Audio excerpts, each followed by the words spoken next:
Hey guys, Keon here from the Rocket Hideout, coming at you with another top 10 Pokemon video.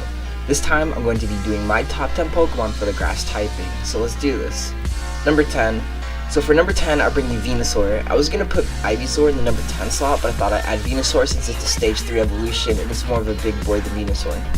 Venusaur is dope because he has a giant tree on his back and he's like a giant frog dinosaur, which I think is pretty gnarly, plus he's a grass and poison type, which is just destructive and bulky. Venusaur isn't just only a tank though. With his Mega Evolution, now he can be more on the offensive with more offensive moves and double stats. And it's pretty cool in design too. I like how green Venusaur looks and how versatile he is on the team. And me and my brother both have a Venusaur that we use against each other. I think it's a really cool Gen 1 starter, even though most people pick Charmander or Squirtle, but that's why he's on the number 10 on this list. Number 9. For number 9, we add Cacturne to the list. It's a grass and dark type, so it's times 4 to bug, which sucks, but hey, look at it this way. You get a cool cactus monster on your team. It has access to a lot of moves, and it can use from bug type moves to dark type and ghost type moves, including grass types. I think Cacturne can destroy someone in doubles with enough team support, but it's just so weak and frail. On top of that, it's dope evolving a Cacturne because you gotta find a Cacnea first. So going to the desert and trying to find a Cacnea in order to get a Cacturne is a fun experience, I think. Cacturne also looks like a scarecrow, so it's pretty aesthetic since you normally see scarecrows in horror movies and stuff like that. On top of that, Cacturne also, when they follow prey, they never stop, they never slow down. They just chase you forever and forever like a zombie. And I think that's why I added it to the list. It's just so cool of a mon, and that's why it's number 9 on this list. Number 8. Number 8 for me has to be Trevenant. I don't know what it is about tree monsters like Trevenant or even Maokai and Ivern from League, but they're just super cool looking. Any tree like Trevenant or Tree Elemental is just a really classic monster trope in RPG, so seeing one in Pokemon just adds this icing on this cake per se. I love its typing, a ghost and grass type, which I think is really hard to train up, at least based from what they say in the anime, you know, from Blue. And Blue has a Gourgeist, and he added it to his team because it takes true skill as a trainer to train up a grass and ghost type, like I said. So I'm guessing that Trevenant is also really hard to train since it's the same typing, and it only evolves through trade evolutions, because it's a trade evolution. Trevenant is also a Pokemon from Generation 6, so it's really refreshing to me to have at least one more unique Pokemon like that on this list. Number 7. Hopping into the number 7 spot is Jumpluff. I like to call Jumpluff a Gen 2 Whimsicott. It's exactly like Whimsicott, except that it's slower and less bulky than its counterpart. Other than that, the Pokemons are almost completely identical with minor differences. For starters, Jumpluff is a dandelion, so it's really light and gets taken away by the wind a lot, which is a pain, versus Whimsicott, who is a cotton ball. Its main body is blue, and I think it's cute and a semi-decent mon to have on your team if you're playing in lower tiers. Jumpluff used to be unique, but I don't think it's that unique anymore, but still, it's still one of my favorite Pokemon to have on my team. The first time I had a Jumpluff is actually from Pokemon Coliseum, and then I later got one in Next to Gale of Darkness, and then after that, Gen 4 remakes of Gold and Silver. I don't know what it is about Hoppip and the Jumpluff line, but it's just like super cool. And in the Coliseum games, there was a lot of them, especially when you went to one of the snack locations in XD, which allows you to catch one of 3 wild Pokemon, and allows you to catch Hoppip in the wild as one of the 1 out of 3. Overall, I love the aesthetics of this Pokemon more than its battle and prowess, and that's why it's on the list. Number 6. Number 6 is going to Whimsicott. I think Whimsicott is what Jumpluff wanted to be, but couldn't be. In the current generation, it has high speed stat, and it also has the ability Prankster, which gives priority over status moves. On top of that, it's almost the same as Jumpluff. Whimsicott is more cotton than dandelion like Jumpluff, but they're still very light and get swept away by the wind easily. Whimsicott is actually pretty bulky for support, and I think it's really good because you can give it Endeavor, and it can take a couple hits in order to use it. Whimsicott also is also an amazing Tailwind setter because of Prankster. Tailwind always goes first. It doesn't matter what's happening. It always goes first. Overall, I love the way this Pokemon looks. I love how aesthetic it is because it's cotton, and I think it's really fun to use. It's a good supportive mon for the team that needs it, and I think it's worth having on your team if you want one. Number 5. Number 5 on this list is one of the best grass starters in the world, is Decidueye. This is one of the best, if not the best, grass starter that you can possibly get. Yeah, Venusaur is cool, or Sceptile has a Mega, but this is a ghost and grass owl Pokemon with an exclusive Z move that lets it shoot a shit ton of arrows at your opponent. I personally think that's way cooler than any Mega. This Pokemon is just so freaking sick.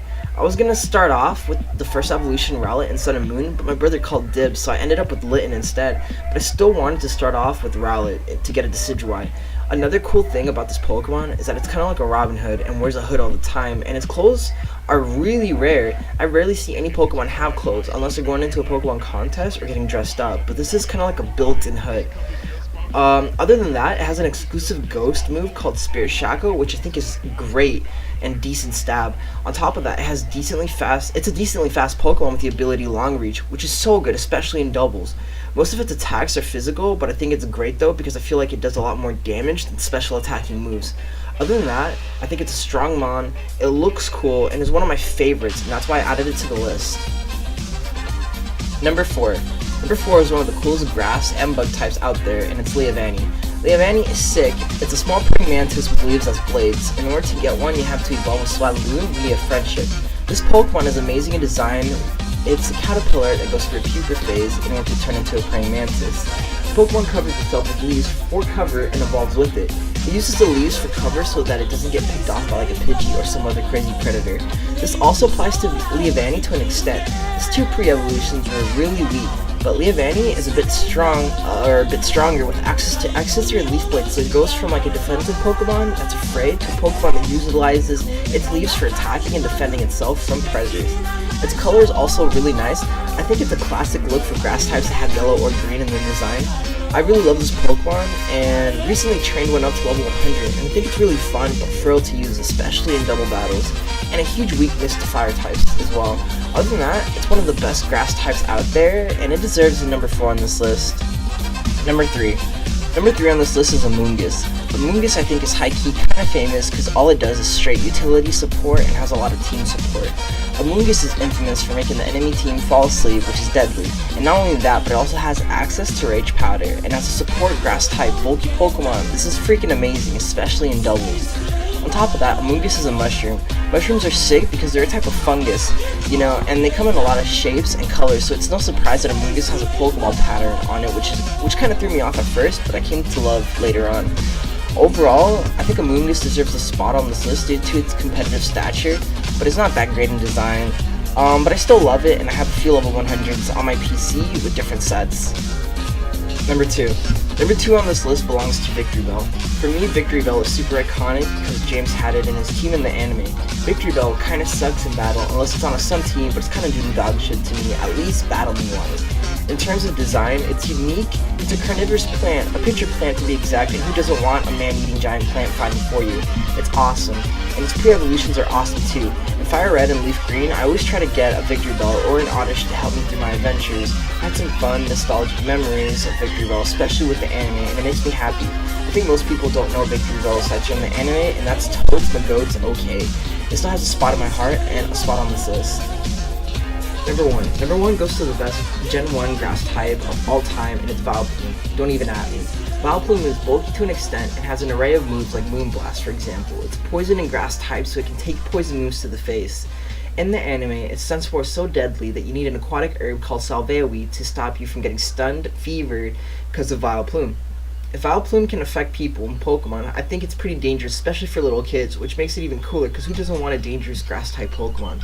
On top of that, its design is iconic. It reminds me of that giant flower that smells like rotten meat. I forgot the name of it, but it's a real world flower that Vileplume is based off of, which makes it even cooler. In every playthrough I have ever done in the older games, and some of the newer games too, I've been grinding my way towards Vileplume to use against my brother or for the Elite Four. For me, this Pokemon gave me a lot of memes, a lot of memories, and a lot of laughs too. So I have to say this is my number 1 favorite grass type Pokemon of all time, and is the number 1 Pokemon for this list. And if you like this video, make sure to give a thumbs up and turn the bell icon for more Pokemon and other videos that I post. And if you agree with this video or disagree or have any opinions, make sure to let me know down in the comments down below, and also let me know what Pokemon content I should do next after this top 10 type series. This is Keon from the Rocket Hideout, signing out.